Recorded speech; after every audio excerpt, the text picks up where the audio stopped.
Radha Madhava Kunja Vihari.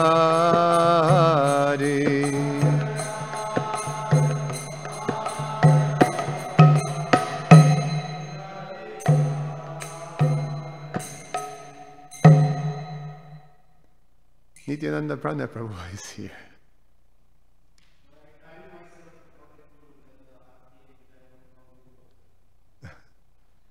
Come.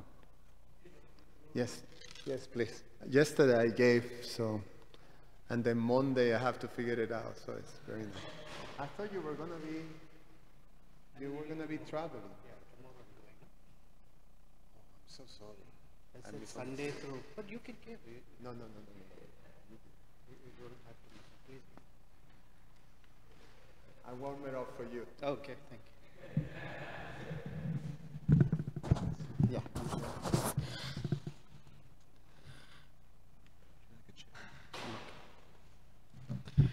You know you're already doomed when a senior devotee gets up and gives the little guy the chance to speak. So be prepared for a doomed Saturday beginning.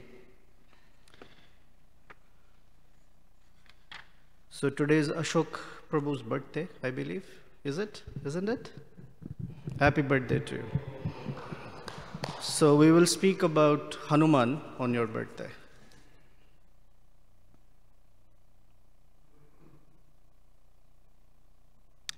Okay, so please forgive me for my, I guess, miscalculation of timing. So this is Canto 9, Chapter 10, Text 28.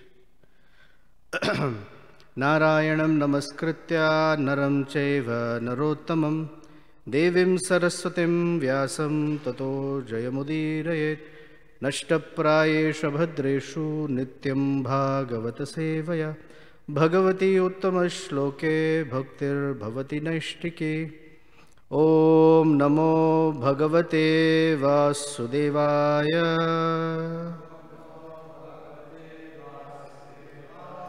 Om namo bhagavate vasudevaya.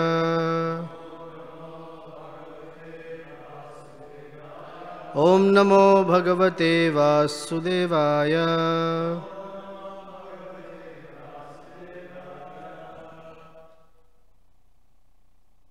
Kritesha vidhava lanka vayam cha kulanandana dehakritonnam grudharanam atma narakahetave. Kritesa vidhava lanka vayam cha kulanandana dehakritonnam grudharanam atma narakahetave. Kritesha vidhava lanka vayam cha kulanandana dehakrito annam grudharanam atma narakahetave.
Krita, made by you. Esha, all of this. Vidhava, without a protector. Lanka, the state of Lanka. Vayamcha, and us. Kulanandana, O pleasure of the Rakshasas. Deha, the body. Kritaha, made by you. Annam, eatable. Gridranam, of the vultures. Atma, and your soul. Narakahetave, for going to hell. Translation and purport by Srila Prabhupada Ki Jai. O pleasure of the Rakshasa dynasty, because of you, the state of Lanka and also we ourselves now have no protector. By your deeds, you have made your body fit to be eaten by vultures and your soul fit to go to hell. Purport. One who follows the path of Ravana is condemned in two ways. His body is fit to be eaten by dogs and vultures, and the soul goes to hell. As stated by the Lord himself in Bhagavad Gita 16:19, Tanaham dvishatah kruran samsareshu naradhamam kshipami ajasram ashubhan asurishva eva yonisho. Those who are envious and mischievous, who are the lowest among men, are cast by me into the ocean of material existence, into various demoniac species of life. Thus, the destination of the godless atheists such as Ravana, Hiranyakashipu, Kamsa, and Dantavakra is a hellish condition of life. Mandodari, wife of Ravana, could understand all this because she was a chaste woman. Although lamenting for the death of her husband, she knew what would happen to his body and soul, for although one cannot see directly with one's material eyes, one can see with the eyes of knowledge. Pashyanti jnana chakshushaha. In Vedic history, there are many instances of how one becomes godless and is condemned by the laws of nature. Madhav Gauranga, can you reduce the volume a little bit, please? Thank you. Om Ajnanatirmirandhasya Jnananjanashalakaya Chaksurunmilitam Yena Tasmai Shri Gurave Namaha Shri Chaitanya Manobhishtam Sthapitam Yena Bhutale Swayam Rupa Kada Mahyam Dadati Swapadantikam Vancha Kalpatarubhyascha Kripa Sindhubhya Evacha Patitanam Pavanebhyo Vaishnavebhyo Namo Namaha Shri Krishna Chaitanya Prabhu Nityananda Shri Advaita Gadadhara Shrivasadi Gaura Bhakta Vrinda Hare Krishna Krishna Krishna Hare Hare Hare Rama Rama Rama Hare Hare.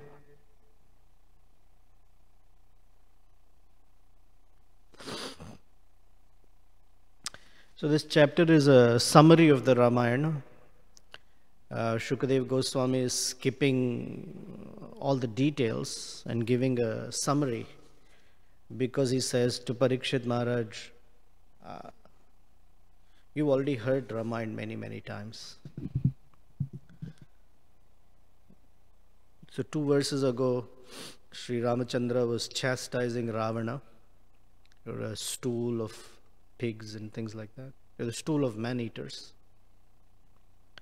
And fast forward, it says that all these Rakshasas, headed by Ravana, were killed by the arrows of Lakshmana and Sri Ramachandra.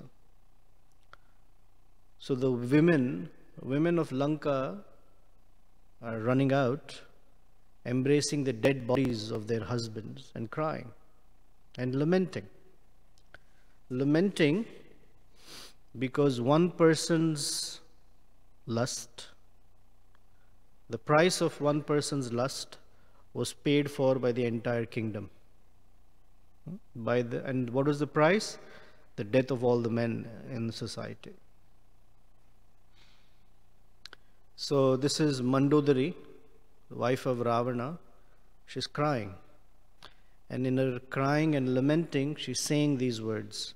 Krita Esha. Esha is all of this. You have done. Krita Esha. Vidhava Lanka. In Hindi or Sanskrit, a widow is called Vidhva. That's the word from here, Vidhava. The word Vidhava is, the person who's a protector is called Dhata. Right? Which was that verse that Vaisheshika Prabhu picked, and he asked each one of us which aspect of the Lord you like? Wasn't it Vaisheshika Prabhu? Oh, that was Ikshvaku Prabhu. Oh, so that verse is Dhataram. Dhatara is the one who is the maintainer. You hear the word Dhata somewhere else. Nityo Nityanam Chetanas Chetananam Eko Bahunam Yo Vidhadhati. Vidhadhati is one who's the maintainer. So Vidhava means one without a maintainer. So widowed. So it says Kritesha Vidhava Lanka. You've made the entire Lanka widowed. You've killed all the men, or you're the cause of all the men in Lanka dying. Plus there is something else has happened. Vayamcha, and all of us, Kulanandana, you're supposed to be, and this is sarcasm, right? When you're sarcastic with someone, you give them the nomenclature or title, and the opposite is what they have done. So if someone has done something very slow, we say, "Come on, Mr. Speedy, get it done." Or you do something very foolish, and others will say, "Oh, that was quite intelligent, huh?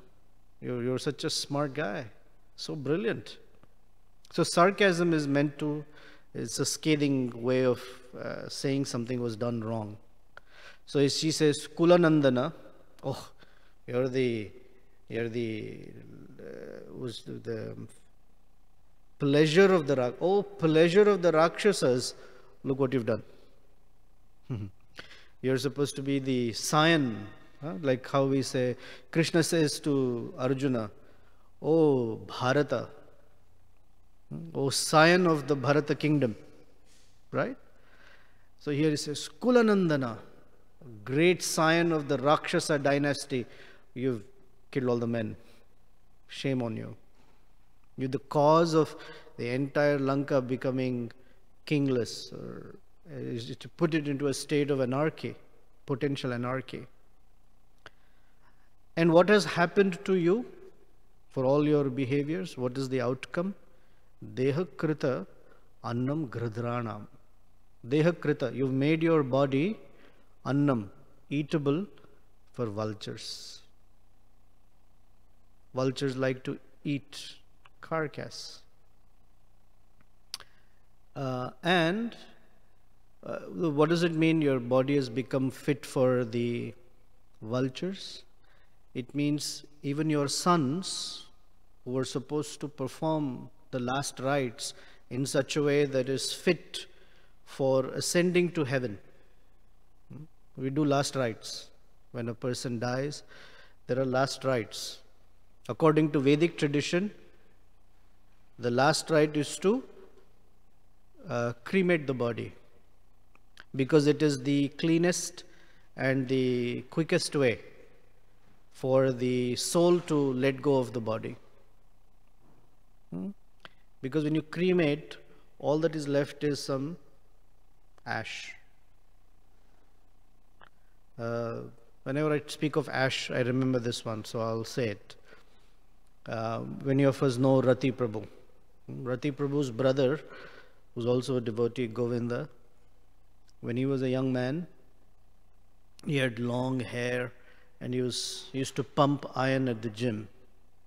He wanted to be ripped, his body wanted to be ripped. So he met this devotee who was speaking to him about Krishna consciousness. And he said, no, more important is to have a ripped body. So then after some back and forth, that devotee told him, you want to have a ripped body and you think my body is this way and that way. You know what's the difference between you and me?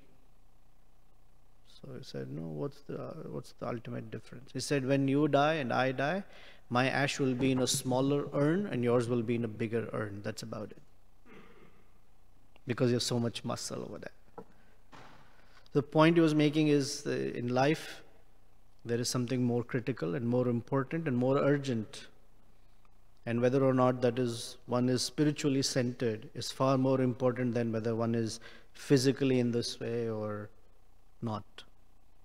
Not that physical is not important, it is, but not above one's spiritual journey. So she says, your body, which should be cremated with grandeur, with the proper mantras, and done by your son, unfortunately, is just sitting on the battlefield, and the vultures are hovering above, and you'll be eaten by them as if you're a very ordinary person. Shame on you that you're dying or you're dead without any glory. You haven't left any glory behind you. So it is said that what you take from this world dies when you die. But what you give to this world remains even after you die. So anyone who's living their life with only taking from the world, their glory, whatever it is, ends when they die. But if they've dedicated their life to giving, even after they leave, their glory remains. So, dehakrita annam ghridranam plus atma naraka hetave. And your soul is headed for hell. So it's a fantastic birthday verse as to where is our life and what's the priority in our life. Krishna picked the wonderful verse for birthdays. Kritesha vidhava lanka vayam chukulanandana. So she is very sad. And now in Bhagavad Gita, one of the reasons Arjuna gives for not fighting, he says that if all the men on the battlefield are killed, then all the women are left without protection. And when they are left without protection, they become targets for exploitation. And when they are exploited, we will have, come on, Bhakti Shastra. We will have unwanted progeny, Varna Sankara. Varna Sankara means, Sankara is, there's a difference between Sankara and Shankara. Shankara is Lord Shiva. Sankara means rejected. Varna Sankara means basically a bunch of fellows who don't know what their occupation is, they have no direction in life, they're aimless, they're jobless, and they're just wandering about. They're bums. Varna Sankara, they're rejected because they have no place. They don't know what their psychophysical nature is. They don't know what their occupation is. They don't know what their calling in the world is. They're just aimless because they were conceived like that. They were conceived without a purpose. So they will find themselves wandering about and they will create even more havoc. So she's saying, and such persons are not good for the overall society, because society is individuals working towards a common cause. And nowadays we find society not functioning so well because the common cause is not clear.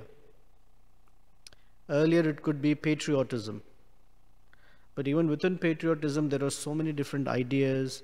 People don't like their leaders, etc., that the cause of patriotism also has become weakened. Or it would be then some other ideology around which people gather. So when people gather around an ideology, then they can move together. They try to work in a cohesive way where they gain from each other's strengths and they compensate for each other's inadequacies. So for us as the Hare Krishna devotees, we have a common ideology by which we move together, trying to accomplish whatever we are supposed to accomplish together. And what is that ideology? What's the ideology you're working for? Silence is golden. Come on, humor me. Going back to Godhead, the ideology that we are supposed to unite around is may Krishna be pleased. Because my idea of going back to Godhead may seem a little different than what you want. But may Krishna be pleased is the ideology that Prabhupada taught us. That may Krishna be pleased. So yesterday I heard something very wonderful. I'm not going to explain it too much, but you get the point. There is a world of difference between may Krishna be pleased and may Krishna be pleased by me, or by Krishna be pleased with me. May Krishna be pleased is our actual ideology. May Krishna be pleased with me is a selfish ideology. Because I'm at the center of it anyway. Because it's not may Krishna be pleased with me. More important is may Krishna be pleased. And so that would mean if Krishna's pleasure is that some other devotee get the credit or that service or whatever because they're better at it or they're much skilled at it or they have a better consciousness, may they do that service. Or if I'm the servant of the servant, then Krishna is more pleased with that idea than so much by me. Anyway, so here are the consequences of a person, especially in a position of some influence, when they do certain things without consideration of the consequences, what actually happens? Now, Ramayana has a list. There are about 25 verses in which the sages, here's the scenario for you to appreciate. Dasarat Maharaj has exiled Rama and Lakshmana to the forest. And Bharat and Shatrughan have gone north to meet their maternal uncle, Kaikeyi's father. So right now in Ayodhya, except Dasarat, there is no prince left. And because of the pain of separation of Lord Ram, Dasarat Maharaj, in the sense of separation and agony and guilt, dies at night in his sleep. Next morning, when the bards come and sing the songs and play the instruments and all the maids and whoever the servants come to wake up the king, he doesn't wake up. So then they shake him gently and he doesn't wake up. And suddenly they're all wailing and crying because they realize there is no heartbeat, there is no pulse, there's no sign of life left anymore. So then when they are all crying, the body has to be cremated immediately. But there is no son to do it. All four are gone. So they preserve Dasarat Maharaj's body in a vat of oil till one of the sons returns, Bharat returns, and they send messengers, please go and bring Bharat urgently back. So before they send out this message, all the sages have gathered. Vasishta is gathered with Jabali and Markandeya Rishi, and there's a whole long list of great thinkers. And they consider, and there's 20 verses or 25 verses, they start with the word, when there is a lack of a king, when the kingdom is bereft of a leader, like that. And they give so many, almost 40 to 50 things that happen when there is a state of anarchy. There's no king. Very fascinating verses, whole long list. People cannot go, they will have to lock their doors, they're afraid to wear their jewelry and walk on the street, etc. There's a whole long list. So they send for Bharata. And the night before Dasharatha dies, and this is why I'm sharing this, the night before Dasharatha dies, he tells Kaushalya a story of why he is bearing the loss of his own sons.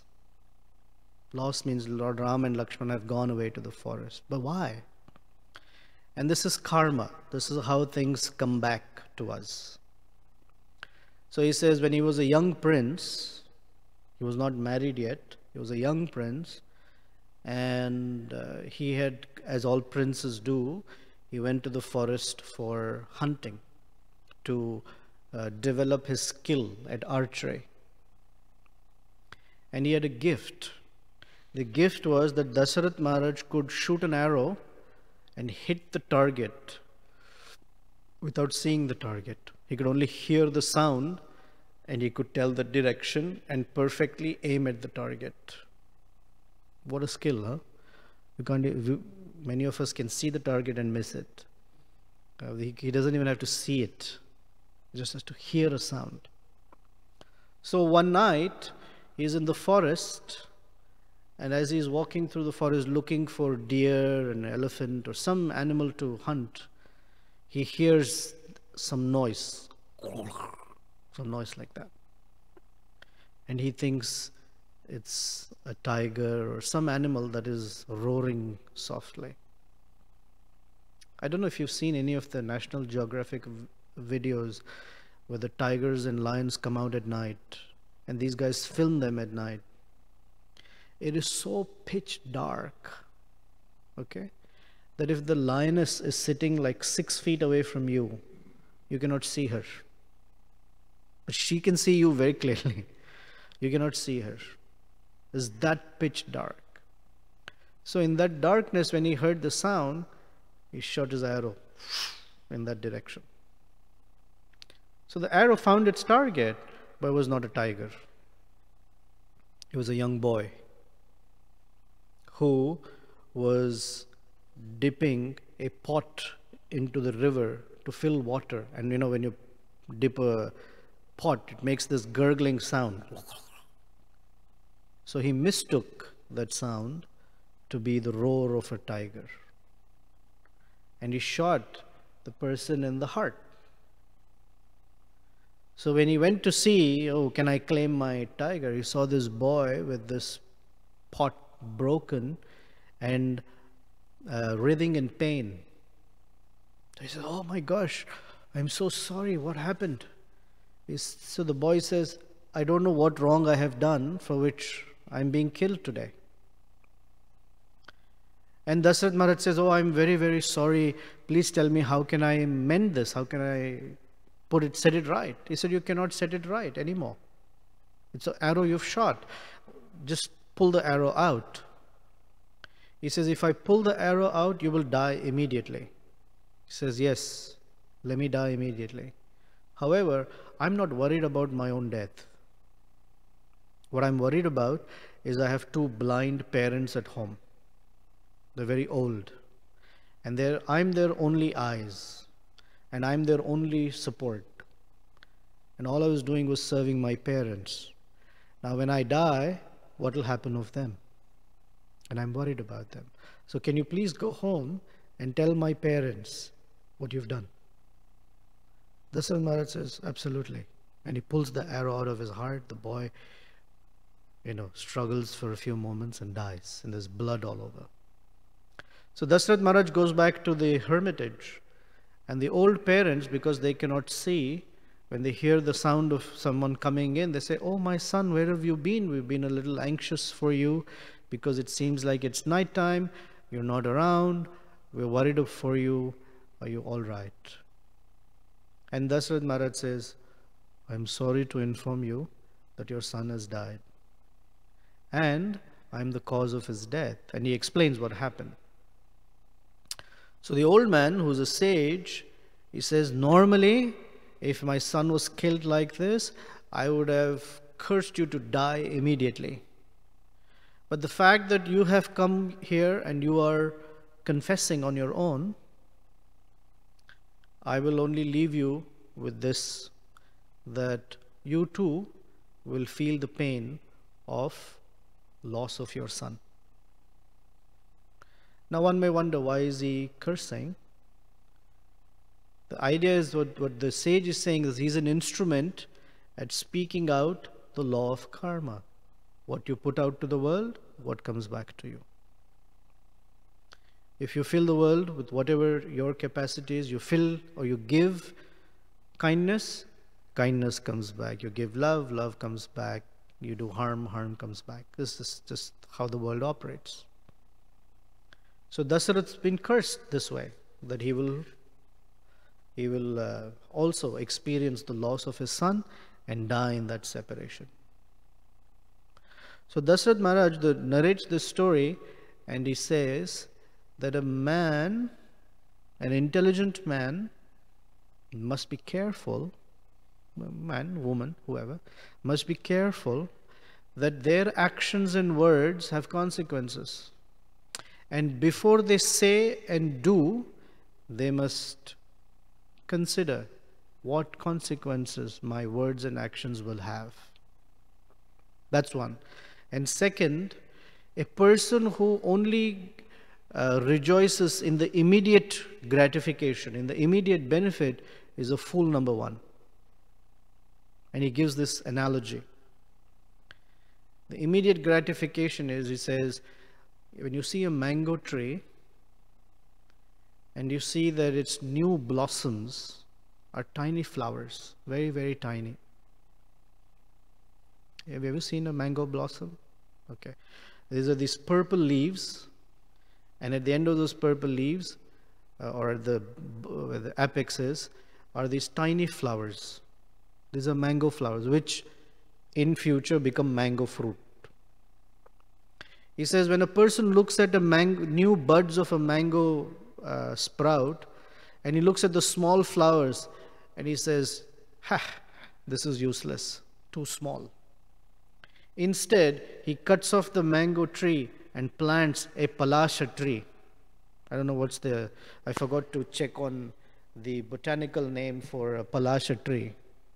But a palasha tree has big flower. And in course of time, that big flower develops into tiny berries. The mango flower, which is small, in time becomes a big, massive, juicy fruit. And palasha, which is a big flower, becomes a tiny berry. Okay? So he says when you look at the very immediate gratification and you think, small flower, ha, big flower, yeah. In due course of time, the return you get is very small. Isn't that the lesson in Bhagavad Gita? Happiness in the mode of goodness is suffering now, enjoyment later. Happiness in the mode of ignorance is enjoy now, suffer later. It's that ignorance of long-term consequences. Now, to make it more general, in life, when we do certain things, if we miss out the big picture, the long haul, the long-term benefits that I want, if I miss that out and I just think of the immediate gratificatory things, then I am bound to making horrible choices for which I will suffer severely later. That is Dasarath Maharaj's lamentation. And that is exactly what Mandodari is saying. Although he is also saying after the fact, she is also saying after the fact. And she's saying, look what has happened. Of course, she's speaking to a dead body. He can't fix anything anymore. But the lesson is for us that this guy's lust was so insatiable that despite millions of advices by all the grandfathers, uncles, brothers, subordinates, they told him, please don't follow this lust. Give Sita back. No. And so, against all good advice, he fought with Rama. And this guy could kill all the demigods if he wanted to, but was defeated in the hands of monkeys, led by a very simple human being, supposedly. Lord Ram in the human form, or human-like form, killed by monkeys. This is like really shameful. A monkey army defeated a Rakshasa army. And she says, you've made the entire Lanka widowed, orphaned. And you have left us women also shelterless. Very irresponsible on your part. And what happens to you, Ravana? Your body has become food for vultures and your soul's going to hell. So what have you achieved at the end of life? Nothing. You've become stool. You were samosa yesterday, today you're stool. So this is what the Vedas say, that what's the grandeur, what's the greatness of a body, if not used in Krishna's service, it ends up as one of three things: ash, dust, or stool. Ash, because when you're cremated, all that remains is ash. If you're buried, all the bugs and worms and things will eat and you become dust, or the vultures and carnivorous animals will eat you and you become stool. So the absorption in the body, endless absorption in the body, has only one of three consequences: ash, dust, or stool. Rather, you had missed the great opportunity of meeting Lord Ram and becoming his servant. What a disgraceful life. That is her lamentation. Any questions or comments?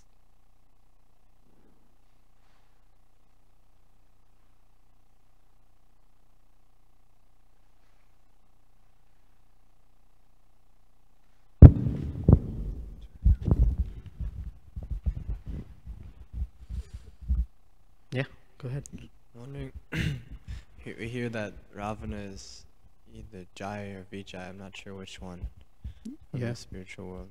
Jaya. Then we hear like these pastimes that he's going to hell. Or with Shishupal, it said in the Bhagavatam, it says that he merged into the body of Krishna, he became like impersonal liberation. Yeah. But we know that they're actually devotees. So how do we understand that? Oh, that's not difficult. Each one of us is an actual devotee. In our Swarupa, each one of us is an actual devotee. Yeah. But when we forget that, through the agency of false ego, we forget that we are devotees of Krishna. And we live according to the designation of that body. And because we are living in that designation of the body, we experience hell or heaven. And regardless of hell or heaven, somehow or the other, because the system itself is very merciful, we are coming back to the human form of life to start afresh. So, if we have the great fortune or misfortune of fighting directly with Krishna, there's a different consequence. But the point is, Hiranyakashipu and all these fellows had such such power that the Lord himself had to come to set it right. In our cases, that ain't happening. But even for such atheists, because they were killed by Krishna, they get that Sayujya Mukti. But it's not that because they're devotees, because it's part of the curse. But the point is, every one of us is a devotee of Krishna. That's our identity. But we're wandering around, forgetful of it. So we get karmic reactions. Therefore, Prabhupada writes, the destination of godless atheists such as Ravana, Hiranyakashipu, Kamsa, Dantavakra is a hellish condition of life. He didn't say they all get Sayujya Mukti. He says a hellish condition of life. In not specifically, but in principle he's talking. In principle. We're all devotees. This is our innate nature. Just that we are living in ignorance. Acting in ignorance. And suffering in ignorance. Does that help? Yeah, go ahead. The pastime is that they're cursed like so many times, and then after that they get to go back to their position, right? Is that 3 lifetimes. They're asked so many lifetimes or 3 lifetimes and you come back. I said 3 lifetimes. So I guess the pastime, their demonic pastimes is more an example for the demons, people with demonic tendency in the material world to learn from that. And that's what Prabhupada is saying, that such as this, but they're not actually going to hell. Like Ravana. No, he's saying the godless atheists such as have a hellish condition of life. So look at always learn from the principle. The principle is that these 3 or 2 had 3 lives, and in all conditions they died very, very horrifically. In the hands of Lord Nrsingadev, by the arrow of Lord Ram, and the chakra of Krishna. The end is always horrible. That's the point. They may be very great persons in the world, but the end is very horrible. So instead, we may not be great in the world, but let our end be glorious. That's the point he was making. So now specifically, Jai and Vijay is a whole different pastime. That's a specific issue. But it's not that the atheist should say, oh, doesn't matter, I'm getting Sayujya Mukti anyway. That's not the point. The point is the end is horrible. You know? In South India, there was an atheistic chief minister. Like how we have governor here, there's chief minister. And the temple of Balaji, which is very rich, and a lot of pilgrims come and they give big, big donations. It is so big that their money counting room has, each shift has about 60 men, 60 or 100 men. And the shifts are 24 hours. So every 8 or 10 hours, the shifts change. 100 men will come again. And there's no stopping of counting what's coming in. Now we do once a week, Saturday for an hour. 100 men, 365 days, 24 hours in a room as big as our temple room. And they never stop counting. That's the donations Balaji attracts. So the chief minister decided, hey, good money. So he said that the government now owns the temple. It's called nationalizing. They own everything. And what he did was it's like opening a McDonald's in Mathura. You know, you really rub it in. There's a McDonald's in Mathura. I think they shut it down now. So to rub it in, on Tirupati, he started these Christian missionary schools just to rub it in. and took away Balaji's money, or wanted to take away Balaji's money. So everyone was very deeply disappointed and hurt, but they couldn't do it. This guy is very powerful. One day he was flying in a helicopter from one place to another, and his helicopter crashed on the hills of Tirupati and he died. They couldn't even find his body. Sayujya Mukti. We don't know what happened to the guy. I don't know if it's Sayujya Mukti, but you get the idea.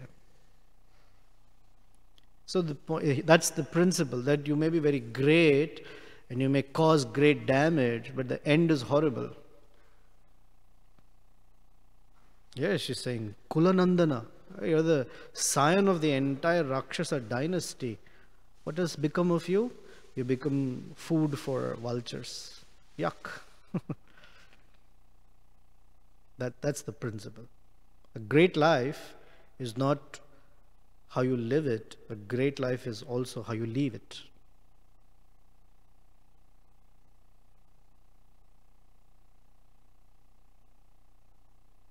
Okay, anyone else? Oh, Prabhu. Hare Krishna.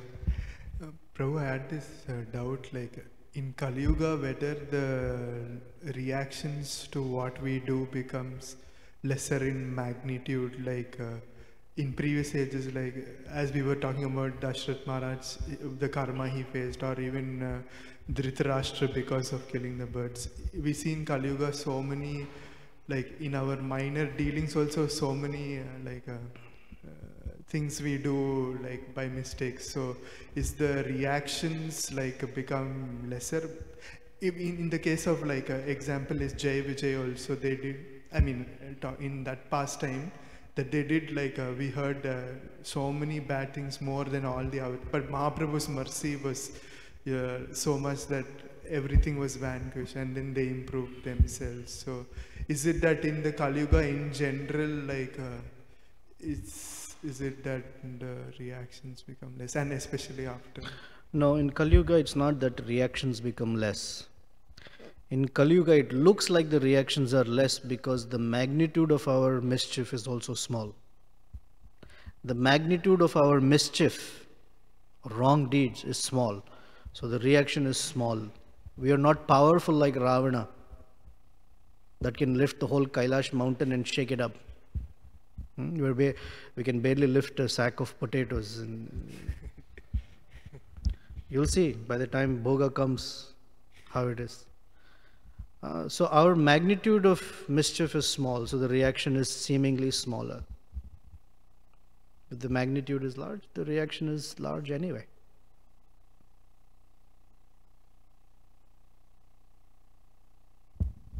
Yeah. The laws don't change in Kali Yuga. The laws become a little less stringent only in the sense that in Kali Yuga, we are not punished for our thoughts. If that were the case, Hare Krishna, every moment we should be punished by some... Because in Satyuga, the thoughts are not bad. It's the rare thought for which they're punished, or it has a consequence. I shouldn't say punished. Consequence. In Kali Yuga, every thought is horrific. That's why, thankfully, people cannot hear our thoughts. If they could, oof.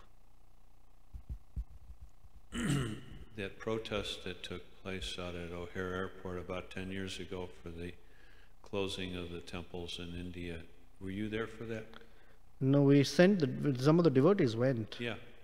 I have the pamphlet. It's I'll show it to the devotees if they like to see it. And his name was Reddy. Yeah, he was not ready. He was the prime minister, well, he was Chief Minister. Governor of the state. But interesting story. Yeah. Thank you. Thank you. Mohit, you had something?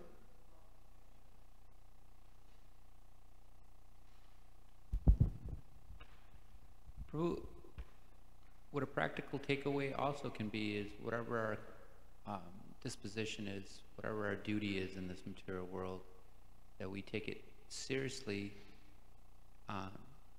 and we take into account that our actions have long-term consequences.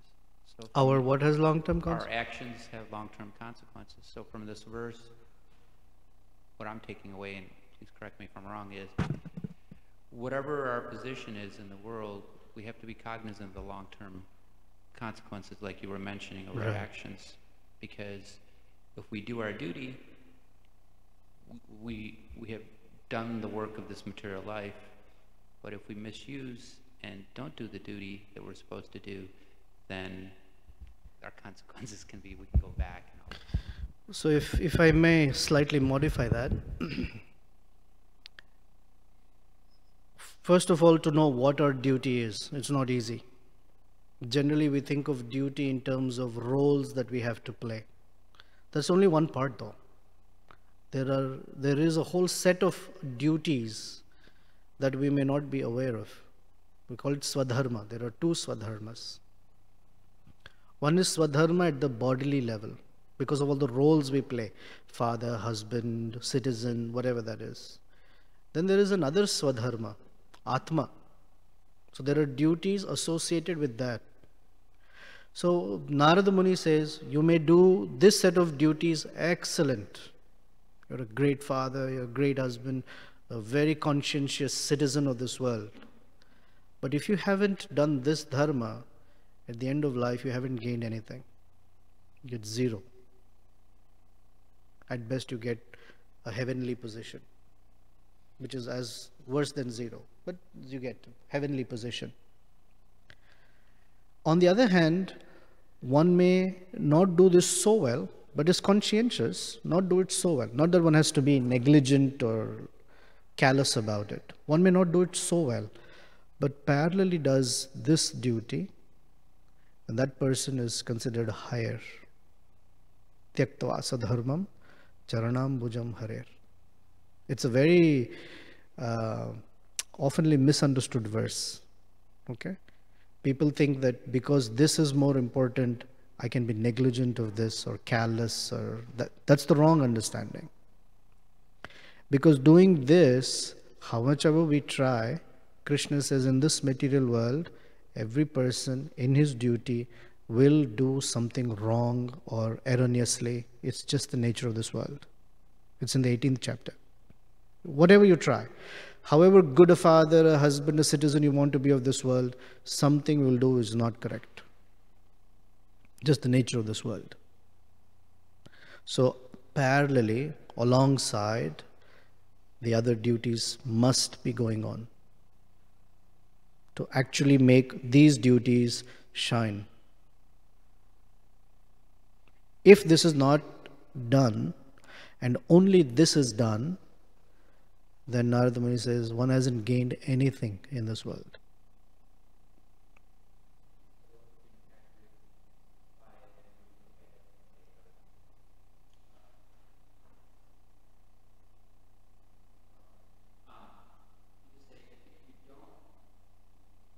One second, it's not working. Go look at what's going on.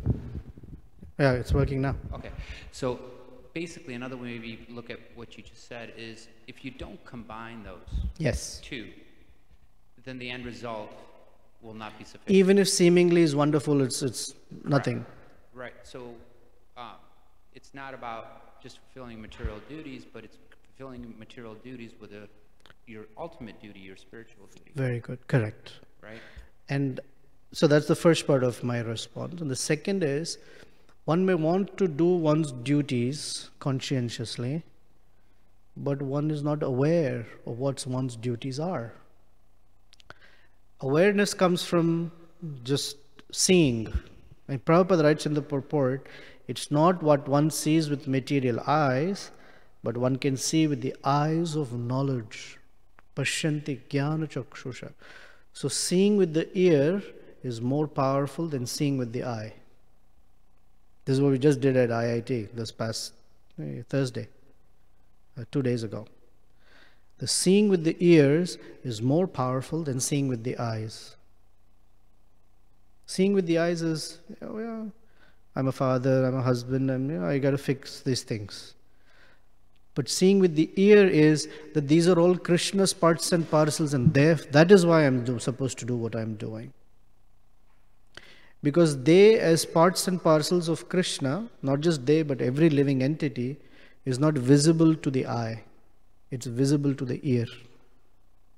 Meaning, without transcendental knowledge flowing into the ear, we cannot tell that each person is a living part and parcel of Krishna. Does that make sense? Oh, absolutely. Yeah. So it is important that as a person walks out of his or her door to take on one's duties, they should be armed with the knowledge through the ear. Meaning hearing transcendental knowledge every day. Yeah. So, or in other words, you can't fulfill your material duties without the proper understanding of transcendental knowledge. Exactly. Fantastic. That's Prabhupada's point here. Very, very critical. And when we challenge the students, of course at IIT we're a lot more funny and free-spirited. I can't use the same language here. But when I challenged the students, they all said, seeing with the eyes is more powerful than seeing with the ears. I said, okay, here's the classic example. There is a high-tension wire that has 40,000 volts running through it, and the board says, don't touch. Can you see the electricity?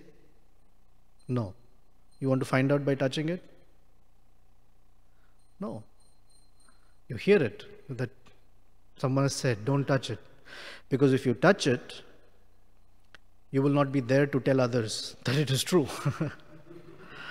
Oh, yeah. So seeing through the ears is more powerful than seeing through the eyes. This was Bhaktisiddhanta's chastisement of his disciples in Vrindavan. You want to hear the story? Is that okay? Keshava Kishora Das. So Bhaktisiddhanta Saraswati Thakur took his disciples for Vrindavan Yatra and he used to speak in the evenings. So when he was speaking, a bunch of his sannyas disciples were not in class. They came late. So he asked them, where were you? Why are you not in class? Where were you? So they said, Guru Maharaj, we went to take darshan of all the deities in Vrindavan. So he said, what did you see? Black stone? That's all you can see. And he said, you see Krishna through your ears, not through your eyes. Because without transcendental knowledge, if you come in front of the deity, what will you see? Statue, marble statue, or whatever that statue is. But when you hear from Guru and the disciplic succession, when you come, you say, oh Krishna, you're standing here, how can I serve you? So he said it's more powerful. That Prabhupada saying, Jnana Chakshusha. Regarding the analogy used with the mango tree, flower, and the palastri. Dasharath Maharaj uses that example. The palastri is called scientifically Utea monosperma, and this is called the forest fire. It's called what? Forest fire. Forest fire. Agni flower, and it grows in the semi-desertic areas in India. So what I wanted to say. Thank you. You're welcome. We have been biologically enriched. No, thank you. I appreciate it. Because I couldn't get time to find out what that palasha flower is. Okay. Anything else? Thank you very much. Srila Prabhupada ki jai. Srimad Bhagavatam ki jai.